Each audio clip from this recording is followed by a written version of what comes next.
মহানবীর আদর্শে ন্যায় ও মানবিক মূল্যবোধ প্রতিষ্ঠার আহ্বান প্রধানমন্ত্রীর। সব ধর্মীয় উপাসনালয়কে মাসিক সম্মানের আওতায় আনার প্রতিশ্রুতি রাষ্ট্রপতির। চীন থেকে যুদ্ধ বিমান কিনতে খসড়া চুক্তি প্রস্তুত, জানালেন তথ্য উপদেষ্টা। শুধু হাসিনা নয়, পলাতক সকল আসামিকে ফেরত চেয়ে বাংলাদেশ, বলেছেন তথ্যমন্ত্রী। কক্সবাজারে সমাবেশে স্বদেশে ফেরার আকুতি রোহিঙ্গাদের। রাজনৈতিকভাবে সমাধানের আহ্বান সমবায়দের। প্রত্যাবাসনে সহযোগিতায় 16 কূটনৈতিক মিশনের বিবৃতি। জ্বালানি সহ বিভিন্ন খাতে বিনিয়োগে আগ্রহী ইইউ। রাজনৈতিক সম্পর্ককে গুরুত্ব না দিয়ে অর্থনৈতিক প্রতিযোগিতায় লেভেল প্লেইং ফিল্ড তৈরির তাগিদ। ক্রসফায়ারে টেকনাফের একরামুল হত্যা মামলা 3 সেনা কর্মকর্তা এবং সাবেক এমপি বদিকে কারাগারে পাঠানোর নির্দেশ ট্রাইব্যুনালের। দেখছিলেন সংবাদ শিরোনাম। পবিত্র ঈদে মিলাদুন্নবী আজ মহানবীর আদর্শ অনুসরণ করে ব্যক্তি, পরিবার, সমাজ এবং রাষ্ট্রীয় জীবনে ন্যায় ও মানবিক মূল্যবোধ প্রতিষ্ঠার আহ্বান জানিয়েছেন প্রধানমন্ত্রী তারেক রহমান।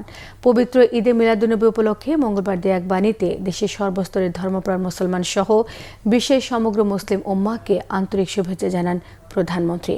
তিনি বলেন, মহানবীর আদর্শ অনুসরণ করে একটি ন্যায়ভিত্তিক এবং কল্যাণমুখী সমাজ গড়ে তোলা সম্ভব।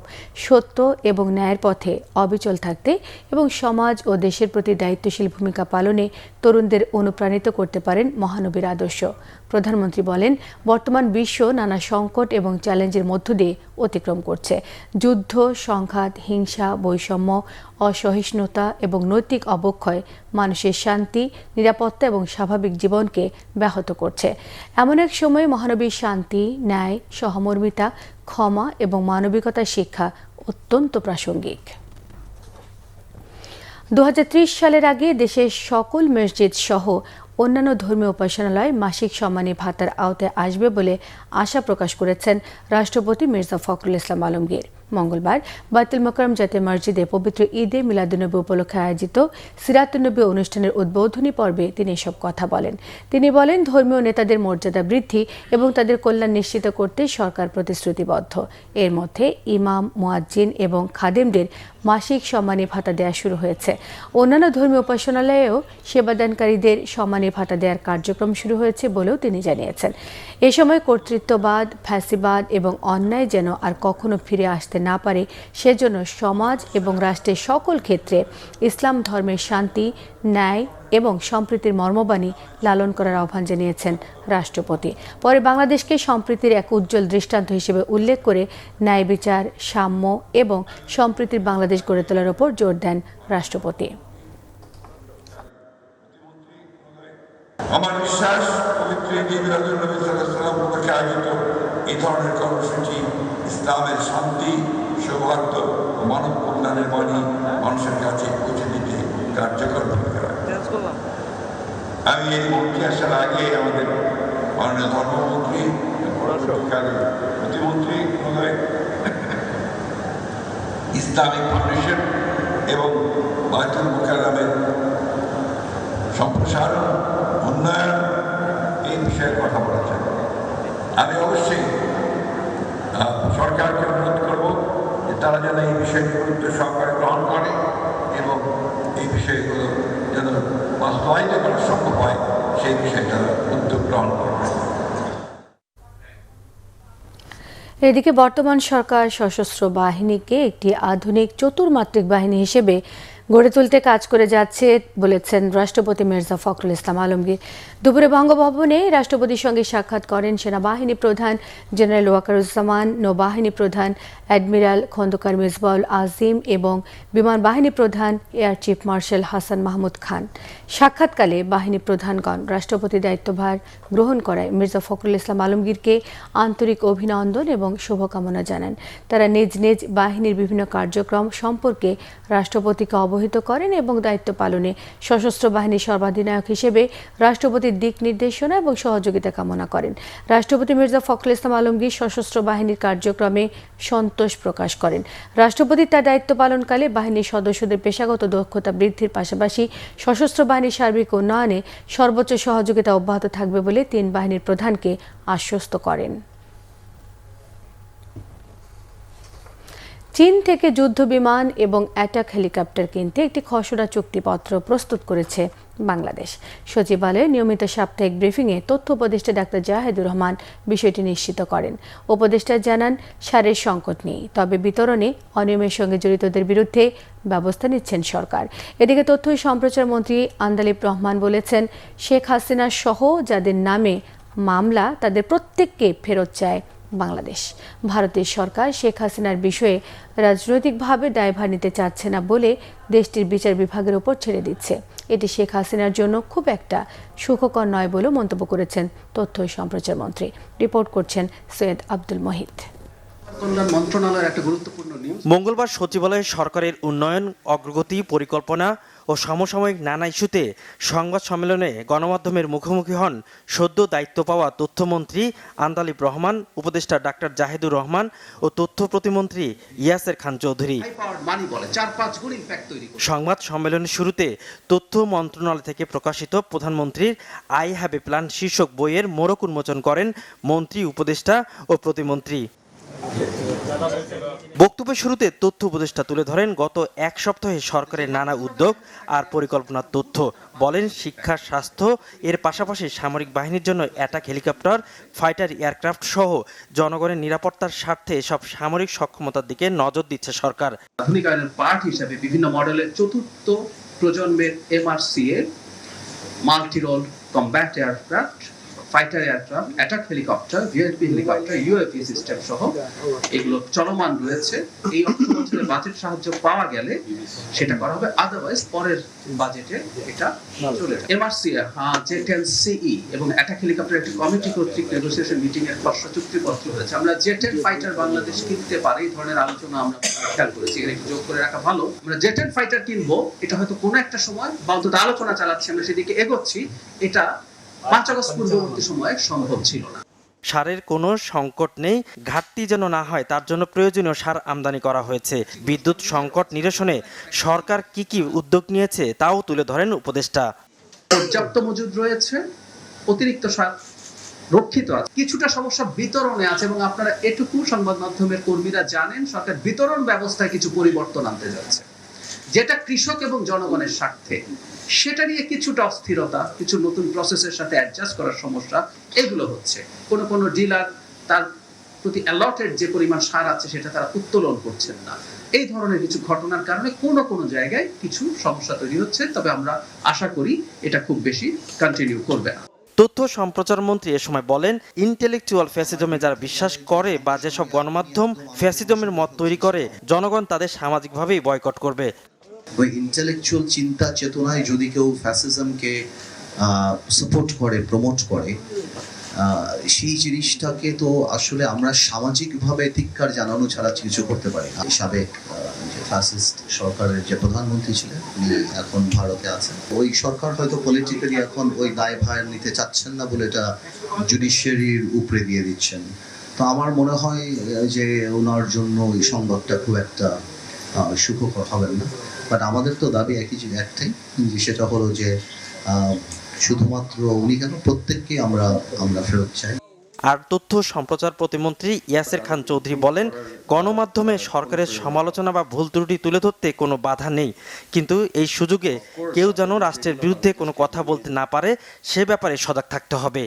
সরকারের বিরুদ্ধে বলার স্বাধীনতা সকলেরই আছে, গণমাধ্যমের স্বাধীনতা অব্যাহত আছে, তবে রাষ্ট্রের বিরুদ্ধে কেউ কোনো মন্তব্য বা রাষ্ট্রের ক্ষতি হোক, রাষ্ট্রদ্রোহী কোনো সংবাদ বা কোনো কিছু প্রচার করাটা ঠিক না।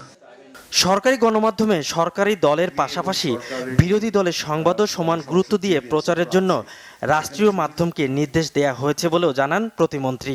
আনুপাতিক হারে opposition members in parliament and opposition parties out of parliament, তাদের খবরও প্রচার করতে হবে। সৈয়দ আব্দুল মুহিত, বাংলা ভিশন, ঢাকা। রোহিঙ্গারা স্বদেশে ফিরতে চান। মিয়ানমারে রোহিঙ্গা গণহত্যা স্মরণ দিবস পালন উপলক্ষে আজ কক্সবাজারে এক সমাবেশে এসব কথা বলেন রোহিঙ্গা নেতারা। মঙ্গলবার সকালে কক্সবাজারের উখিয়ার ক্যাম্প 4 এক্সটেনশনের ফুটবল মাঠে নাগরিক সংগঠন ইউনাইটেড কাউন্সিল অফ রোহিঙ্গা আয়োজিত সমাবেশে অংশ নেয় উখিয়া, টেকনাফে রোহিঙ্গা ক্যাম্পগুলোতে আশ্রিত বিভিন্ন বয়সের লাখো মানুষ। সমাবেশে গণহত্যায় নিহতদের স্মরণ, রোহিঙ্গাদের বর্তমান পরিস্থিতি নিয়ে আলোচনা করা হয়। নিরাপত্তা, অধিকার, জবাবদিহিতা সহ মিয়ানমারের নিরাপদ এবং মর্যাদাপূর্ণ প্রত্যাবাসনের আহ্বান জানিয়েছেন বক্তারা। তারা বলেন 2017 সালে সহিংসতার ক্ষত এখনও রোহিঙ্গাদের মনে গভীরভাবেই রয়ে গেছে। 9 বছর পার হলেও স্বজন হারানোর বেদনা, ঘরবাড়ি হারানোর কষ্ট, নিজ দেশে ফিরতে না পারার হতাশা মুছে যায়নি। সমাবেশে রোহিঙ্গা অধিকার কর্মী মোহাম্মদ রফিক জানিয়েছেন, শুধু সীমান্ত পার করে মিয়ানমারে ফেরত পাঠানো নয়, তারা জন্মভূমি মিয়ানমারে ফিরে গিয়ে স্বাভাবিক জীবনযাপন করতে চান। সমাবেশে বার্মিজ ভাষায় বক্তব্য দিয়ে রোহিঙ্গাদের অধিকার এবং নিরাপত্তা নিশ্চিত করতে আন্তর্জাতিক সম্প্রদায়ের দৃষ্টি আকর্ষণ করেন ইউসিআর নেতা মাস্টার শোয়েব। এদিকে পররাষ্ট্র প্রতিমন্ত্রী শামা ওবায়দ ইসলাম বলেছেন, গত 10 বছরে রোহিঙ্গা সংকট আরও ঘনীভূত হয়েছে। এটি মূলত রাজনৈতিক সংকট, তাই এর সমাধানও রাজনৈতিকভাবেই নিশ্চিত করতে হবে। এ লক্ষ্যে জাতিসংঘ সহ আন্তর্জাতিক অংশীদারদের সক্রিয় সমর্থন আদায়ে কাজ করছে সরকার। মঙ্গলবার পররাষ্ট্র মন্ত্রণালয়ে আয়োজিত এক সংবাদ সম্মেলনে রোহিঙ্গা সংকট এবং অন্যান্য বিষয়ে সরকারের অবস্থান তুলে ধরেন তিনি। বাংলাদেশ সরকার এই সমস্যা সমাধানে রাখাইন স্টেটের সাথে, আরাকানের সাথে এবং মিয়ানমার বর্তমান সরকারের সাথে অফিসিয়ালি আনঅফিসিয়ালি আমাদের যোগাযোগ ডায়ালগ কিন্তু চলছে। ব্যাপারটা একেবারে একটা পলিটিক্যাল প্রবলেম, এটা খুবই সংবেদনশীল একটা ব্যাপার এবং এই সমস্যাটা আমাদের পলিটিক্যালি সমাধান করার প্রয়োজন। রিসেন্টলি মাননীয় প্রধানমন্ত্রী যে সফর হয়েছে চীন এবং মালয়েশিয়া, সেখানে চীনের প্রেসিডেন্ট খুবই জোরালো গলায় ওনারা বলেছেন যে ওনারা চেষ্টা করবেন এই সমস্যার সমাধানে এবং বাংলাদেশকে সহযোগিতা করবেন, মিয়ানমারের সাথে কথা বলবেন। মালয়েশিয়ার প্রধানমন্ত্রী একই আশ্বাস দিয়েছে। রোহিঙ্গা সংকটের নবম বার্ষিকীতে মিয়ানমারের বাস্তুচ্যুত রোহিঙ্গাদের প্রতি সংহতি জানিয়ে যৌথ বিবৃতি দিয়েছে বাংলাদেশে থাকা 16টি কূটনৈতিক মিশন। বিবৃতিতে তারা জানিয়েছে, রোহিঙ্গাদের মিয়ানমারে নিজেদের ঘরে ফেরার অধিকার রয়েছে। কূটনৈতিক মিশনগুলো জানায়, রাখাইন রাজ্যে চলমান সংঘাত এবং মানবিক সংকটের কারণে বর্তমানে রোহিঙ্গাদের স্বেচ্ছায়, নিরাপদ, মর্যাদাপূর্ণ এবং টেকসই প্রত্যাবাসনের উপযোগী পরিস্থিতি নেই। বিবৃতিতে বলা হয়, মিয়ানমার থেকে রোহিঙ্গাদের ব্যাপক বাস্তুচ্যুতির 9 বছর পরেও প্রায় 12 লাখ রোহিঙ্গা শরণার্থী বাংলাদেশে অবস্থান করছেন। রোহিঙ্গাদের নিরাপদ এবং টেকসই প্রত্যাবাসনের পরিবেশ সৃষ্টিতে দীর্ঘমেয়াদী এবং সমন্বিত উদ্যোগ নেওয়ার আহ্বান জানিয়ে বিবৃতিতে বলা হয়, এর মাধ্যমে বাস্তুচ্যুতির মূল কারণ মোকাবেলা, বিভিন্ন সম্প্রদায়ের মধ্যে আস্থা পুনর্গঠন, মিয়ানমারের শান্তি এবং স্থিতিশীলতা প্রতিষ্ঠা করতে হবে। যৌথ বিবৃতিতে কূটনৈতিক মিশনগুলো রোহিঙ্গা এবং তাদের আশ্রয়দাতা স্থানীয় জনগোষ্ঠীর পাশে থাকার প্রতিশ্রুতি পুনর্ব্যক্ত করেছে। বিবৃতিতে সই করেছে কানাডা, ডেনমার্ক, ইউরোপীয় union, Finland, France, Germany, Ireland, Italy, Japan, Kosovo, Netherlands, Norway, Spain, Sweden, Switzerland এবং যুক্তরাজ্যের কূটনৈতিক মিশন। মেঘনা নদী থেকে পানি এনে তা বিশুদ্ধ করার জন্য 16,000 কোটি টাকা ব্যয়ে সায়দাবাদ পানি শোধনাগার প্রকল্প হাতে নেওয়া হয়েছে, যেখানে সহায়তা দেবে ডেনমার্ক সরকার। এছাড়া বাংলাদেশে আশ্রয় নেওয়া রোহিঙ্গা ক্যাম্পের ওয়াটার ট্রিটমেন্টের উন্নয়নে 100 কোটি টাকা অনুদানের আশ্বাস দিয়েছে দেশটি। মঙ্গলবার সচিবালয়ে সাংবাদিকদের এসব তথ্য জানিয়েছেন স্থানীয় সরকার প্রতিমন্ত্রী মীর শাহে আলম। ডেনমার্কের রাষ্ট্রদূত আমাদেরকে সহযোগিতা করবেন সরকার, সেটি হচ্ছে টোটাল 16,000 কোটি টাকার একটা প্রজেক্ট, সায়দাবাদ প্রজেক্ট। এটা মেঘনা থেকে আমরা পানি ট্রিটমেন্ট প্ল্যান্ট করে সরাসরি ঢাকা ওয়াসার মাধ্যমে ঢাকা শহরে নিয়ে আসব। 95 কোটি লিটার পানি আসবে এটাতে। এর বাইরেও রোহিঙ্গা ক্যাম্পে তারা প্রায় 100 কোটি টাকার মতো আপনার সাহায্য করছে, ওখানে ওয়াটার ট্রিটমেন্ট, ওয়াটার সাপ্লাই এবং বিভিন্ন বিষয় নিয়ে। বাংলাদেশের জ্বালানি সহ বিভিন্ন খাতে বিনিয়োগে আগ্রহী ইউরোপীয় ইউনিয়ন, তবে এজন্য অন্য দেশের সঙ্গে রাজনৈতিক সম্পর্ককে গুরুত্ব না দিয়ে অর্থনৈতিক প্রতিযোগিতার সমান সুযোগ কিংবা লেভেল প্লেইং ফিল্ড তৈরির তাগিদ দিয়েছেন ইইউ রাষ্ট্রদূত মাইকেল মিলার। তিনি স্পষ্ট করেছেন, সুশাসন, স্থিতিশীলতা এবং বিচার বিভাগের বাস্তব স্বাধীনতা ছাড়া বিদেশি বিনিয়োগ আকর্ষণ করা সম্ভব নয়। রোহিঙ্গাদের নিরাপদ প্রত্যাবাসনে ইইউ বাংলাদেশের পাশে থাকবে বলেও জানিয়েছেন তিনি। রিপোর্ট করছেন ইমরুল কায়েস। ঢাকা বিশ্ববিদ্যালয়ের মোজাফফর আহমেদ চৌধুরী মিলনায়তনে মিট দ্য অ্যাম্বাসেডর অনুষ্ঠানের আয়োজন করে centre for governance studies CGS. এতে অংশ নিয়ে ইউরোপীয় ইউনিয়নের রাষ্ট্রদূত মাইকেল মিলার বাংলাদেশের অর্থনৈতিক অগ্রগতি, গণতান্ত্রিক উত্তরণ এবং সংস্কার প্রক্রিয়ার প্রশংসা করেন। ইউরোপীয় ইউনিয়ন বাংলাদেশে অনুদান দেওয়ার চেয়ে এখন অর্থনৈতিক অগ্রগতিতে অংশীদার হতে আগ্রহী বলে জানান তিনি। বাংলাদেশে ইউরোপীয় ইউনিয়নের বিনিয়োগের আগ্রহের কথাও জানান মাইকেল মিলার। বাংলাদেশের জ্বালানি, স্বাস্থ্য সহ বিভিন্ন খাতে ইউরোপের কোম্পানিগুলো বিনিয়োগ করতে চায়। এটা বাংলাদেশের সরকারও চায়, তবে এর জন্য লেভেল প্লেইং ফিল্ড থাকতে হবে, অর্থনৈতিক প্রতিযোগিতার সমান সুযোগ থাকতে হবে, অন্য দেশের সাথে রাজনৈতিক পক্ষপাতিত্ব দূর করতে হবে। শুধু কাগজে কলমে নয়, বাস্তবে বিচার বিভাগের স্বাধীনতা, সুশাসন ও মানবাধিকার নিশ্চিত করতে হবে। চলমান রোহিঙ্গা সংকটে আবারও বাংলাদেশের পাশে থাকার ঘোষণা দেন তিনি। বলেন, রোহিঙ্গা ও স্থানীয় জনগোষ্ঠীর জীবনযাত্রার উন্নয়নে সহায়তা অব্যাহত রাখবে ইউরোপীয় ইউনিয়ন। 2017 সালে সংকটের শুরু থেকে এখনো পর্যন্ত রোহিঙ্গা ও স্থানীয় জনগোষ্ঠীর সহায়তায় ইউরোপীয় ইউনিয়ন 500 মিলিয়ন ইউরো সহায়তা দিয়েছে। চলতি বছর আরও 50 মিলিয়ন ইউরো সহায়তা দিচ্ছে। রোহিঙ্গাদের নিরাপদ ও স্থায়ী প্রত্যাবাসনে একমাত্র সমাধান। এই প্রক্রিয়ায় ইউরোপীয় ইউনিয়ন বাংলাদেশের পাশে থাকবে। ইউ রাষ্ট্রদূত বলেন, বাংলাদেশের সংস্কার প্রক্রিয়াকে সমর্থন করে ইউরোপীয় ইউনিয়ন, তবে এর জন্য সময় লাগবে বলেও মনে করেন তিনি। বলেন, বাংলাদেশ সব ক্ষেত্রে স্বাধীনভাবে সিদ্ধান্ত গ্রহণ করবে এমন প্রত্যাশা করে ইউরোপীয় ইউনিয়ন। ইমরুল কায়েস, বাংলা ভিশন, ঢাকা। 2018 সালে ক্রসফায়ারে কক্সবাজারের টেকনাফ পৌরসভার তখনকার ওয়ার্ড কাউন্সিলর এবং উপজেলা যুবলীগের সভাপতি একরামুল হক হত্যার মানবতাবিরোধী অপরাধের মামলায় সাবেক ও বর্তমান 3 সেনা কর্মকর্তা সহ 4 জনকে গ্রেফতার দেখিয়ে কারাগারে পাঠানোর নির্দেশ দিয়েছেন আন্তর্জাতিক অপরাধ ট্রাইব্যুনাল। তারা হচ্ছেন ব্রিগেডিয়ার জেনারেল মোহাম্মদ মাহবুব আলম, মিফতাউদ্দিন আহমেদ, অবসর প্রস্তুতিমূলক ছুটিতে থাকা কর্নেল আনোয়ার লতিফ খান এবং কক্সবাজারের টেকনাফের সাবেক সংসদ সদস্য আব্দুর রহমান বদি। সকালে তাদের আনার পর গ্রেফতার দেখাতে ট্রাইব্যুনালে হাজির করার পর ট্রাইব্যুনাল 4 আসামিকে গ্রেফতার দেখিয়ে কারাগারে পাঠানোর নির্দেশ দেন। একই সঙ্গে ক্ষমতাচ্যুত প্রধানমন্ত্রী শেখ হাসিনা সহ এই মামলার বাকি 7 আসামিকে আত্মসমর্পণের জন্য পত্রিকায় বিজ্ঞপ্তি প্রকাশেরও নির্দেশ দিয়েছেন ট্রাইব্যুনাল। এই মামলার পরবর্তী কার্যক্রম 7 সেপ্টেম্বর। গত 26 জুলাই শেখ হাসিনা সহ 11 আসামির বিরুদ্ধে আনুষ্ঠানিক অভিযোগ আমলে নেন আদালত। সেই সময় পলাতক থাকা 8 আসামির বিরুদ্ধে গ্রেফতারি পরোয়ানা জারি এবং গ্রেফতার থাকা 3 আসামিকে হাজির করার নির্দেশ দিয়েছিলেন ট্রাইব্যুনাল 2। আমি দেখেছি যে তৎকালীন সময়ে এই র্যাব কর্তৃপক্ষ যারা আজকে এটা আসামি হয়েছে তার নেতৃত্বে আরও অসংখ্য ঘটনা ওখানে ঘটেছে এবং একই ব্যক্তিরা তারা একই প্যাটার্নে অনেক পরিবারের সদস্যদেরকে তুলে নিয়ে আসছে, ক্রসফায়ারের নামে হত্যা করেছে। তারই part of wide spread and systematic offence হিসেবে কাউন্সিল একরামের হত্যাটা একটা অন্যতম ঘটনা। এটা শতভাগ এই ট্রাইব্যুনালে বিচার্য এবং এই ট্রাইব্যুনালে এটার বিচার হবে। এই 4 জনকে কারাগারে পাঠিয়েছে, যারা পলাতক আছে তাদের এক্সিকিউশন রিপোর্টের জন্য আছে। ব্রিগেডিয়ার মিফতা সহ অন্যান্যদেরকে আজকে কারাগারে পাঠিয়েছে। বিএনপির দুঃসময়ে দলকে সংগঠিত রেখেছিলেন রাষ্ট্রপতি মির্জা ফখরুল ইসলাম আলমগীর। অত্যন্ত সজ্জন ব্যক্তি এবং দক্ষ রাজনীতিবিদ তিনি, বলেছেন বিএনপির মিডিয়া সেলের সদস্য সাংবাদিক শায়রুল কবির খান। বাংলা ভিশনকে দেয়া একান্ত সাক্ষাৎকারে বর্তমান রাষ্ট্রপতি প্রসঙ্গে তিনি এমন প্রতিক্রিয়া জানিয়েছেন। রাষ্ট্রপতি হওয়ার পরে আমার ব্যক্তিগত উপলব্ধিটা তো নিঃসন্দেহে অনেক বড়। উনি যেমন সচেতন, এরকম তীক্ষ্ণ বুদ্ধিসম্পন্ন, এরকম নৈতিক দিক দিয়ে অনেক শক্তিশালী, যাকে বলা হয় ইন্টেলেকচুয়ালি অনেস্ট। এরকম অনেস্ট ইন্টেলেকচুয়ালি খুবই কম যাদেরকে সঙ্গে চলাচল করছি। সেই সুবাদে নিবিড় সম্পর্কটা হয়েছে। অনেক কাজে, অনেক ঘটনার সাক্ষী, অনেক ঘটনার সাথে জড়িত।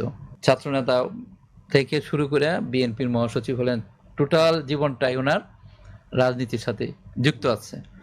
জিয়া রহমান স্যারের সময় উনি সরকারের গুরুত্বপূর্ণ একটা উপরাষ্ট্রপতি, ওনার সঙ্গেও দায়িত্বে ছিলেন। তো সেই জায়গায় যে এত লম্বা যে জার্নিটা রাজনীতির, এই জার্নিটা কয়জনের? আইনমন্ত্রী মোহাম্মদ আসাদুজ্জামান জানিয়েছেন, পররাষ্ট্র প্রতিমন্ত্রী হুমায়ুন কবির ব্রিটিশ নাগরিকত্ব ত্যাগ করেই সাংবিধানিকভাবে শপথ নিয়েছেন। এতে আইনের কোনো ব্যত্যয় ঘটেনি। মঙ্গলবার সচিবালয়ে সমাজ কল্যাণ মন্ত্রণালয়ে বাংলাদেশ আইনগত সহায়তা অধিদপ্তর, সমাজসেবা অধিদপ্তর এবং মহিলা বিষয়ক অধিদপ্তরের মধ্যে ত্রিপক্ষীয় সমঝোতা স্বাক্ষর অনুষ্ঠানে তিনি এসব কথা বলেন। এর ফলে সমাজ কল্যাণ মন্ত্রণালয়ের মাধ্যমে প্রান্তিক পর্যায়ের মানুষকে আইনগত সহায়তা, সামাজিক সুরক্ষা, নারী, শিশু এবং ঝুঁকিপূর্ণ জনগোষ্ঠী সুরক্ষা, পুনর্বাসন এবং সমন্বিত সেবা প্রদানে আন্তঃপ্রাতিষ্ঠানিক সহযোগিতার পথ সুগম হল।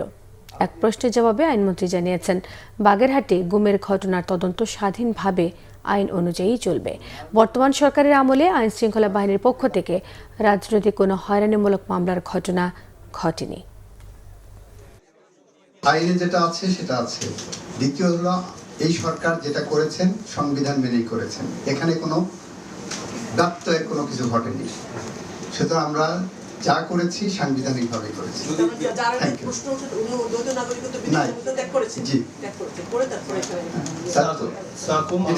এটাকে আপনি যদি আইনি ভাষায় বলেন, এটাকে বলে ডিমিং ক্লজ। যখন শপথ দেওয়া হয়েছে আমরা সাংবিধানিকভাবে দিয়েছি। তারপরে যেহেতু দেশে নতুন করে আর কোনো ফ্যাসিবাদ কায়েম হতে দেওয়া হবে না বলে মন্তব্য করেছেন বিরোধী দলীয় নেতা ও জামায়াত আমির ডাক্তার শফিকুর রহমান। রাজধানীর বাংলা মোটরে এনসিপির কার্যালয়ে নাথে রাসূল মাহফিলে অংশ নিয়ে তিনি এসব কথা বলেন। জামায়াত আমির বলেছেন, বৈষম্যহীন বাংলাদেশ বিনির্মাণের স্বপ্ন নিয়ে যাত্রা শুরু হলেও আজ তা ভঙ্গ হয়েছে। রাজনৈতিক স্বার্থে নির্বাচন মেনে নিলেও সরকার বিরোধী দল এবং জনগণের সঙ্গে বৈষম্যমূলক আচরণ করছে বলে অভিযোগ তার। আমির জানিয়েছেন, উন্নয়ন কর্মকাণ্ডের ক্ষেত্রে সরকারি দলের আসনগুলোর তুলনায় বিরোধী দলের এলাকাগুলোতে দেয়া হচ্ছে নামমাত্র বাজেট। অনুষ্ঠানে গণতন্ত্র প্রতিষ্ঠার লড়াইয়ে ঐক্যবদ্ধ থাকার আহ্বান জানান বিরোধী দলীয় চিফ হুইপ নাহিদ ইসলাম। উনি এবং ওনার টিম যারা জামাত ইসলামের প্রতিনিধি আজকে আমাদের এনসিপির অফিসে এসে তারা নির্বাচিত হয়ে এসেছে। সেখানে পর্যন্ত ফান্ডের এলোকেশন যা দেওয়া হয়েছে তার ধারে কাছে বিরোধী দলীয় সদস্যকে দেওয়া হয়নি। ট্রেজারিটা তো কোনো দলের না। সংসদে 50 জন নারী সদস্য নির্বাচিত হয়েছেন সংরক্ষিত আসনে। একই আচরণ করা হচ্ছে তাদের সাথে। বাংলাদেশের পক্ষের শক্তি, ইসলামের পক্ষের শক্তিগুলোকে আমাদেরকে ঐক্যবদ্ধ হতে হবে আগ্রাসনের বিরুদ্ধে, আধিপত্যবাদের বিরুদ্ধে এবং স্বৈরাচারের বিরুদ্ধে। নতুন কোনো ফ্যাসিবাদ এই বাংলাদেশে প্রতিষ্ঠা হতে দেব না। এটা জুলাই যে শহীদ আমাদের ভাই ওসমান হাদি, তাদের প্রতি আমাদের কিন্তু ওয়াদা, সেই ওয়াদা ইনশাআল্লাহ আমরা রক্ষা করব। সাবেক রাষ্ট্রপতি প্রয়াত হোসেন মোহাম্মদ এরশাদের সাবেক স্ত্রী বিদিশা সিদ্দিককে গ্রেফতার করেছে গুলশান থানা পুলিশ। 2008 সালে তত্ত্বাবধায়ক সরকারের আমলের একটি প্রতারণার মামলায় তাকে গ্রেফতার করা হয়েছে। মঙ্গলবার রাত 8:30টার দিকে গুলশানের আরাবিকা রেস্টুরেন্ট থেকে বিদিশাকে গ্রেফতার করা হয়। গ্রেফতারের তথ্য নিশ্চিত করেন গুলশান থানার ভারপ্রাপ্ত কর্মকর্তা দাউদ হোসেন। গণমাধ্যমকে তিনি জানান, বিদিশা সিদ্দিকের বিরুদ্ধে গ্রেফতারি পরোয়ানা ছিল। 2008 সালের ফেব্রুয়ারি মাসে গুলশান থানায় একটি প্রতারণা মামলা হয়। মামলার বিচার শেষে বিদিশা সিদ্দিকের 2 বছরের সাজা হলেও তাকে গ্রেফতার করা হয়নি। BGMEA university of fashion and টেকনোলজিতে ফল 2026 সেমিস্টারের নবীন বরণ এবং ওরিয়েন্টেশন প্রোগ্রাম অনুষ্ঠিত হয়েছে। বিশ্ববিদ্যালয়ের অডিটোরিয়ামে এই অনুষ্ঠানে স্নাতক, স্নাতকোত্তর এবং ডিপ্লোমা প্রোগ্রামের নবীন শিক্ষার্থীরা এতে অংশ নেন। অনুষ্ঠানে সভাপতিত্ব করেন বিইউএফটি বোর্ড অব ট্রাস্টিজের চেয়ারম্যান ফারুক হাসান। প্রধান অতিথি ছিলেন বিজ্ঞান ও প্রযুক্তি মন্ত্রণালয়ের সচিব মোহাম্মদ আনোয়ার হোসেন। অনুষ্ঠানে বক্তব্য রাখেন বিইউএফটি বোর্ড অব ট্রাস্টিজের সদস্য মোহাম্মদ নাসির, স্নোটেক্স গ্রুপের ব্যবস্থাপনা পরিচালক SM খালিদ, বিইউএফটির উপাচার্য অধ্যাপক doctor engineer Ayub Nabi Khan, Bangladesh packaging and accessories manufacturers and exporters অ্যাসোসিয়েশনের সভাপতি মোহাম্মদ শাহরিয়ার এবং বিইউএফটির সাবেক শিক্ষার্থী এবং মার্কস অ্যান্ড স্পেন্সারের সাবেক head of region Swapna Bhowmik. অনুষ্ঠানে বিশ্ববিদ্যালয়ের শিক্ষক, কর্মকর্তা, বিশিষ্ট অতিথি এবং অভিভাবকরাও উপস্থিত ছিলেন।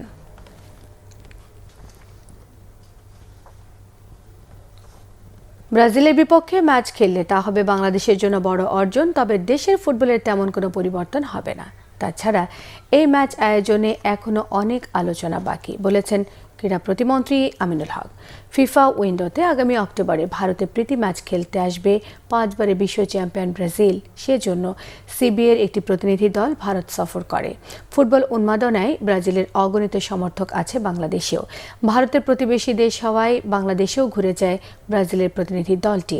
পরিদর্শন করে Dhaka stadium, Bashundhara kings arena সহ কয়েকটি হোটেল। আলোচনা করে বাফুফের সভাপতি তাবিত আওয়ালের সঙ্গে। ভবিষ্যতে ব্রাজিল ফুটবল দলের বাংলাদেশের মাটিতে খেলার সম্ভাবনায় কয়েকটি শর্ত সহ প্রস্তাব দেয় প্রতিনিধি দলটি। ব্রাজিলের বিপক্ষে ম্যাচ আয়োজনে বড় অঙ্কের খরচে সরকারি সহযোগিতা দরকার বাফুফের। সরকারের থেকে আশ্বাস থাকলেও এখনও প্রাথমিক আলোচনাতেই সীমাবদ্ধ আছে বিষয়টি জানিয়েছেন ক্রীড়া প্রতিমন্ত্রী। সাফের আগে ফিফা এশিয়ান কাপে খেলাতে বাংলাদেশের জন্য সহায়ক হবে বলে মনে করছেন তিনি। আমরা ওই প্রাথমিক আলোচনাটুকুই করেছি, বাট এখানে কতটুকু ব্যয় হার বহন করতে হবে, আনুষঙ্গিক যে বিষয়গুলো রয়েছে সেগুলো নিয়ে এখনো খোলামেলা কোনো ডিসকাশন হয়নি। তো ডিসকাশন না হওয়ার আগে এই মুহূর্তে কিছু বলা যাচ্ছে না। ডিসকাশন হলে দেন আমরা চেষ্টা করব কিভাবে এটাকে যাতে বাস্তবায়ন করা যায়। ব্রাজিল টিম বাংলাদেশে আসবে কিনা সে বিষয়টি নিয়েও এখন পর্যন্ত অ্যাকচুয়াল কোনো ক্লিয়ার কোনো মেসেজ নেই। ব্রাজিল টিম যদি আসে বাংলাদেশে এবং এসে যদি আমার বাংলাদেশ টিমের সাথে খেলে, এটি বাংলাদেশের জন্য আমি মনে করি অনেক বড় অ্যাচিভমেন্ট। কিন্তু আমার বাংলাদেশ ফুটবল কতটুকু এগোবে এটার মাধ্যমে, এটা নিয়ে আসলে আমি খুব বেশি আশাবাদী না। সংবাদ শেষ করব, শিরোনামগুলো আরও একবার জানিয়ে দিই। মহানবীর আদর্শে ন্যায় ও মানবিক মূল্যবোধ প্রতিষ্ঠার আহ্বান প্রধানমন্ত্রী। সব ধর্মীয় উপাসনালয়কে মাসিক সম্মানের আওতায় আনার প্রতিশ্রুতি রাষ্ট্রপতির। চীন থেকে যুদ্ধ বিমান কিনতে খসড়া চুক্তি প্রস্তুত, জানালেন তথ্য উপদেষ্টা। শুধু হাসিনা নয়, পলাতক সব আসামিকে ফেরত চেয়ে বাংলাদেশ, বলেছেন তথ্যমন্ত্রী। কক্সবাজারে সমাবেশে স্বদেশে ফেরার আকুতি রোহিঙ্গাদের। রাজনৈতিকভাবে সমাধানের আহ্বান শামা ওবায়দের। প্রত্যাবাসনের সহযোগিতায় 16 কূটনৈতিক মিশনের বিবৃতি।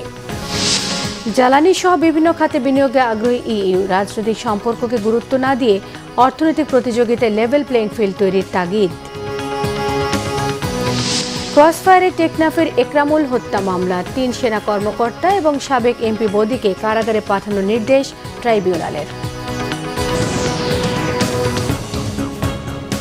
এই ছিল এখনকার মতো। পরের সংবাদ সকাল 7:30টায় দেখার আমন্ত্রণ রইল। এছাড়া বাংলাদেশের সংবাদ ও সংবাদ সংশ্লিষ্ট অনুষ্ঠান দেখতে ভিজিট করুন www.bbnews24.com, facebook.com/bangladeshi news সাবস্ক্রাইব করুন, youtube.com/bangladeshi news। সঙ্গে থাকায়